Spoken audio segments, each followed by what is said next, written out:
বর্ধমান বিশ্ববিদ্যালয়ের BA first সেমিস্টারের major পরীক্ষা আজকে হয়ে গেল এবং যথারীতি প্রথম সিলেবাস নতুন সিলেবাসের প্রথম পরীক্ষা সাফল্যের সঙ্গেই আমার ছাত্রছাত্রীরা দিল। কারণ সাজেশান আমি যা দিয়েছিলাম তার 100% কমন এসেছে। কাজেই তারা পরীক্ষা খুব সুন্দর দিয়েছে এবং তারা আমাকে ফোন করে বলেছে স্যার খুব ভালো পরীক্ষা হয়েছে। তো যাই হোক, কীরকম পরীক্ষা, কীরকম কোশ্চেন হয়েছে তোমাদের আমি একটু তোমাদের জন্য তৈরি করলাম। যারা পরীক্ষা দিয়েছো তারা একটু মিলিয়ে নিতে পারো। আমি শর্ট কোশ্চেনের উত্তরগুলো সমেত আমি দিয়ে দিচ্ছি কোশ্চেনগুলোর।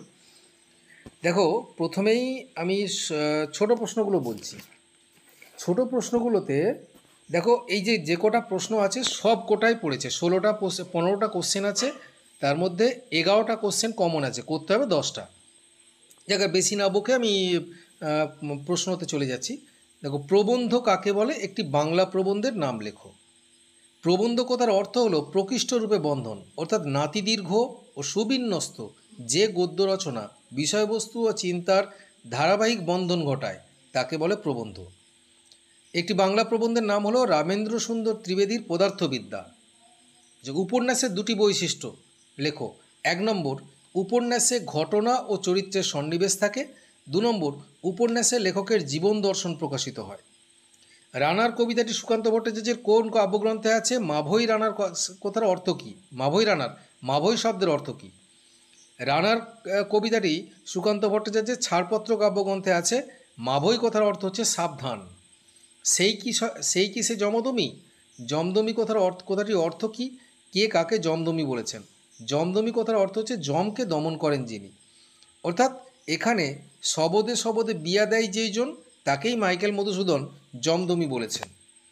সংস্কৃত নাটককে কি বলা হতো? সংস্কৃতে নাটককে বলা হতো রূপক।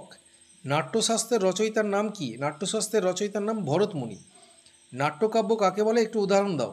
যে সমস্ত নাটকে দ্বন্দ্ব ও সংঘাত তথা নাট্যরস কাব্যধর্মিতায় আচ্ছন্ন তাকেই বলা হয় নাট্যকাব্য। যেমন রবীন্দ্রনাথ ঠাকুরের বিদায় ও বিষাদ। ঐতিহাসিক নাটক কাকে বলে? ঐতিহাসিক নাটক কাকে বলে? ইতিহাসকে পটভূমি করে ঐতিহাসিক ঘটনা ও চরিত্রের সন্নিবেশে যে নাটক তৈরি হয় তাকে ঐতিহাসিক নাটক বলে। একটি বাংলা ঐতিহাসিক নাটকের উদাহরণ হল দ্বিজেন্দ্রলাল রায়ের শাহজাহান। পত্রকাব্য কাকে বলে? পত্র বা লিপির আকারে লেখা কাব্যকেই বলা হয় পত্রকাব্য বা লিপি কবিতা। যেমন মাইকেল মধুসূদন দত্তের বীরাঙ্গনা। উপন্যাসিকা কাকে বলে? উপন্যাসিকা বা নভেলেট কাকে বলে? এটা একটা নতুন প্রশ্ন। উপন্যাসিকা হলো এমন এক ধরনের সাহিত্যকর্ম যা ছোট গল্পের চেয়ে বড়, আবার উপন্যাসের চেয়ে ছোট, কাল্পনিক এবং বর্ণনামূলক। আচ্ছা, আমার সন্ততি স্বপ্নে থাক, কবি ও কবিতার নাম লেখো। কবি হচ্ছেন শঙ্খ ঘোষ এবং কবিতার নাম হচ্ছে বাবরের প্রার্থনা। তোমার পাঠ্য কোন গল্পে মানুষের সঙ্গে প্রকৃতির অন্তরঙ্গতা ছবি পাও? গল্পের প্রধান চরিত্রটির নাম কি? অতিথি, রবীন্দ্রনাথ ঠাকুরের অতিথি গল্পে পাওয়া যায়, আর প্রধান চরিত্রের নাম হচ্ছে তারাপদ। বনফুলের প্রকৃত নাম কি? বলাইচাঁদ মুখোপাধ্যায়। তাজমহল গল্পে বৃদ্ধের বেগমের কি অসুখ হয়েছিল? ক্যাংক্রাম অরিস। ক্যাংক্রাম অরিস। বাংলা সাহিত্যের প্রথম সামাজিক উপন্যাস কোনটি? উপন্যাসটির রচয়িতার নাম লেখো। বাংলা সাহিত্যের প্রথম সামাজিক উপন্যাস হলো আলালের ঘরের দুলাল। রচয়িতার নাম হচ্ছে প্যারীচাঁদ মিত্র। প্রবন্ধ প্রধানত কয় প্রকারের হয়ে থাকে? কি কি? প্রবন্ধ সাধারণত 2 প্রকার, ব্যক্তিনিষ্ঠ প্রবন্ধ এবং বস্তুনিষ্ঠ প্রবন্ধ। তারপরে দেখো, উপন্যাসের পূর্ব সূচনা প্রবন্ধে শ্রীকুমার বন্দ্যোপাধ্যায় যেসব প্রাচীন আখ্যায়িকায় উপন্যাসের প্রথম অঙ্কুর দেখেছিলেন সেগুলির মধ্যে অন্তত 2টি আখ্যায়িকার নাম লেখো। বেতাল পঞ্চবিংশতি এবং 10 কুমার চরিত। রামায়ণ মহাভারত, বা তোমরা বলতে পারো, রামায়ণ মহাভারতের কথাও বলতে পারো। আচ্ছা, এবার দেখো বড় প্রশ্ন মানে 5 নম্বরের যে প্রশ্নগুলো। 5 নম্বরের প্রশ্ন, গীতি কবিতার মৌল বৈশিষ্ট্যগুলি লেখো। সাজেশানে ছিল। বলাকা কবিতার মূল ভাব সাজেশানে ছিল। ওহে প্রাণনাথ গিরিবর হে পদ অবলম্বনে মেনকার মাতৃহৃদয়ের ব্যাকুলতার পরিচয়, এও সাজেশানে ছিল।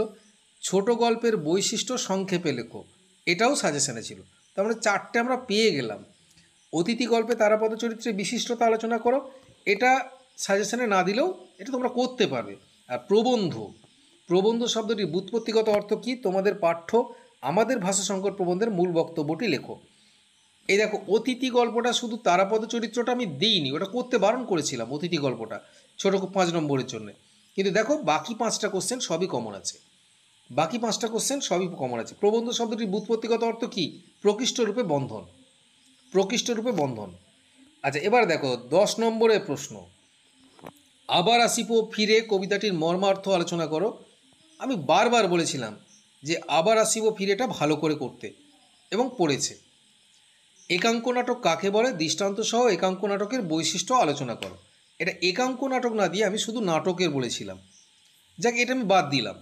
তারপর দেখো নারী ও নাগিনী গল্পে নারী মনস্তত্ত্ব রূপায়ণে তারাশঙ্কর বন্দ্যোপাধ্যায়ের কৃতিত্ব বিচার করো। এই দুটো প্রশ্ন সাজেশানে কমন ছিল, দুটোই করতে হবে, তোমরা পেয়ে যাবে। আর বাংলা উপন্যাসের উদ্ভব ইতিহাস সম্পর্কে শ্রীকুমার বন্দ্যোপাধ্যায় তার উপন্যাসের পূর্ব সূচনা গ্রন্থে প্রবন্ধে যে মত প্রকাশ করেছেন তার সংক্ষেপে লেখো। আমার দরকার নেই, দেখো 4টে প্রশ্নের মধ্যে 2টো কমন আছে এবং দুটোই করতে হবে। তাহলে সুতরাং দেখা যাচ্ছে দেখো 10 নম্বরে কোশ্চেন 100% কমন, 5 নম্বরে কোশ্চেন 100% কমন।